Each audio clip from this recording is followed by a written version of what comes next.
everyone, Sandman here.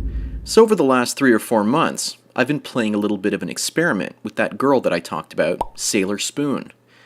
And it's not something that I would do with everyone, except for the lowest of the low type of person.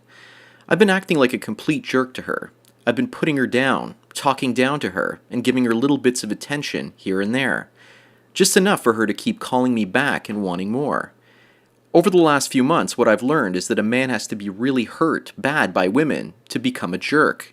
And some jerks have tons of self-esteem because they don't care about women's feelings, because women didn't care about theirs at some point in the past, and hurt their feelings pretty bad. Many jerks look down upon women, and the men that put women on a pedestal are the ones that women don't want in their lives. It's almost like most women don't want respect. It's almost like they enjoy being belittled and talked down to. In my own life, I went from being a needy guy to one that was full of anger and shock after taking the red pill. And then I turned into a rational man, studying male and female relationships as well as male and female nature in some kind of a clinical way. Now I feel like I'm a little bit of a tinkering social scientist, and to be honest, a bit of a jerk to the people that I no longer respect. Women always complain when a guy doesn't call. And I don't call Sailor Spoon, she calls me.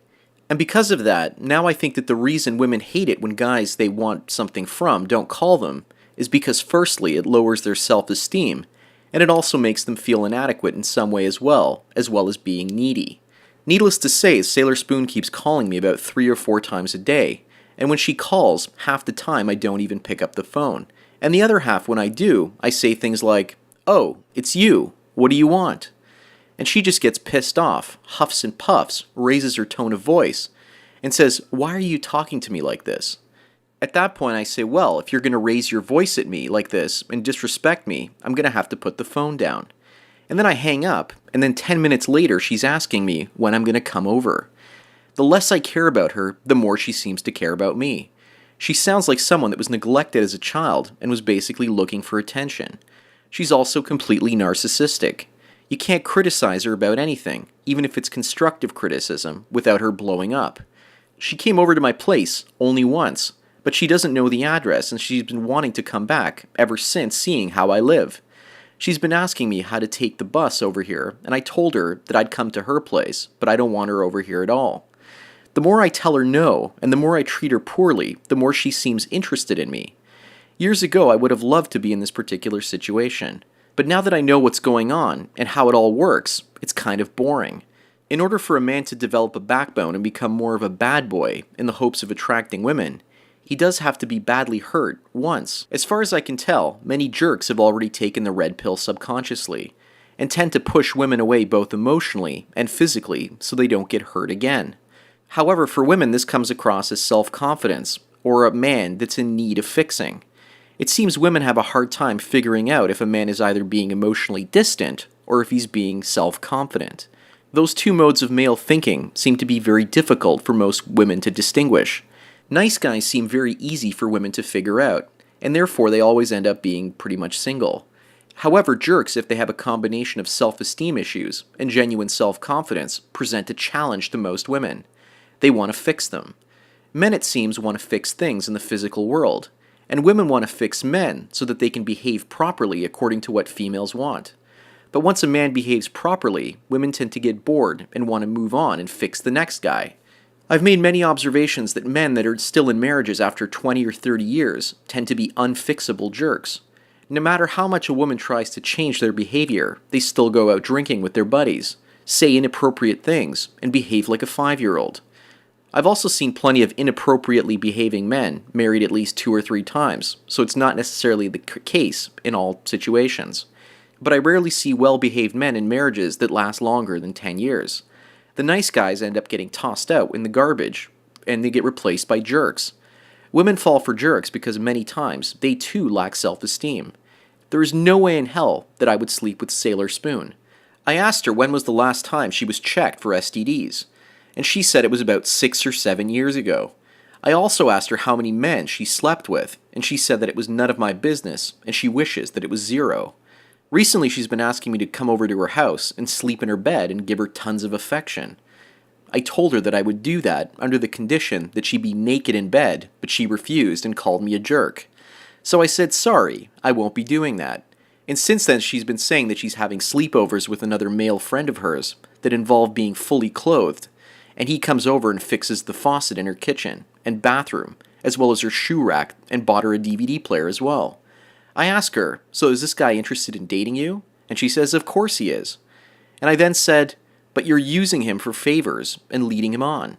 That's pretty low and you should be ashamed of yourself. She said, no, I'm a nice person and I don't take advantage of anyone. There I am, catching her in a blatant lie, and she's justifying using this guy for his skills to fix things in her apartment. To all the nice guys out there, the nice guy does all the work for women and the jerk takes them to bed. Jerks also appear to lack empathy. Men with empathy are generally weaker, and from an evolutionary standpoint don't typically make it. Jerks, however, are ruthless in the past and would savagely grab a man by the neck and squeeze him until he was dead. And then he would take that man's land, women, children, oxen, whatever. The nice guy found himself in a shallow grave. Sailor Spoon's intentions are relatively clear to me. She wants me to take her on day trips as well as entertain her in different restaurants, which I will not do. I also think she wants a relationship because she's 31 and starting to age. The wall has come and now she's having to work harder and put on more makeup than ever to keep things looking together. For you purple pill guys out there, you need to convincingly pretend not to give a shit about the women that you're dating. It's hard to respect a woman like Sailor Spoon when she openly admits to using men as utilities. How could any self-loving man respect that type of behavior from a woman and continue to respect himself? I don't think it's possible. Men that would classify themselves as successful guys in a traditional society like ours need to hide the fact that they love their girlfriends, wives, and children. Many guys I know build a layer of jerk on the outside to protect their inner tender selves. I'm not talking about the jerk that lacks self-confidence, but the man that was hurt in the past. But being self-confident, as well as being a jerk to women that you know are trying to use you and take advantage of you in some crazy way, is like poetic justice. I can't describe how good it feels. Women also try to fix men with the hopes of getting into their hearts and conquering them. Men fix things for women with the hopes of getting between their legs. We are told that men are fixers of things, which is true, but women are fixers of men, or they try to be. If they don't fix us, then we can't fix the things that they rely upon. I would also like to go as far as to say that the female version of a simp is a woman that tries to change a man and fix him, while the male simp tries to fix a woman's life and make things easier for her. So by that same logic and reason, then the female equivalent of a male jerk is a passive woman that doesn't try to change her man. A quiet woman that doesn't nag or complain appeals to certain male base urges, just like a jerk appeals to certain female base urges. That's my theory anyways. If you're a guy out there that's basically dating somebody, try acting like a jerk and change it up and then revert back to your old ways and see what happens. Or if you find all this too complicated, then do what I do and just go your own way and start looking at female behavior as a science fair experiment. Another thing I realize is that when women vent their frustrations, it's almost like they're desperately trying to get a man to empathize with them. What most women don't realize is that a guy listens to a woman's venting and gets used as an emotional tampon because he wants sex. And the hope of getting laid keeps that man listening to her bullshit seemingly forever. With regards to calling Sailor Spoon and promising to call her back, which I never do, and I have no interest in hanging around with her or giving her any attention. At this point she's becoming more and more psychotic, the less and less attention that I give her. She's becoming increasingly annoying, and as long as I even pick up the phone once, she's going to keep calling me. One of these days, I'll say enough is enough, and I'll just decide to never pick up the phone when she calls ever again. Anyways, that's about all I've got to say on being a jerk and relating it to women. Thank you everyone for taking your daily dose of red pills. So enjoy the rest of your day, and cheers.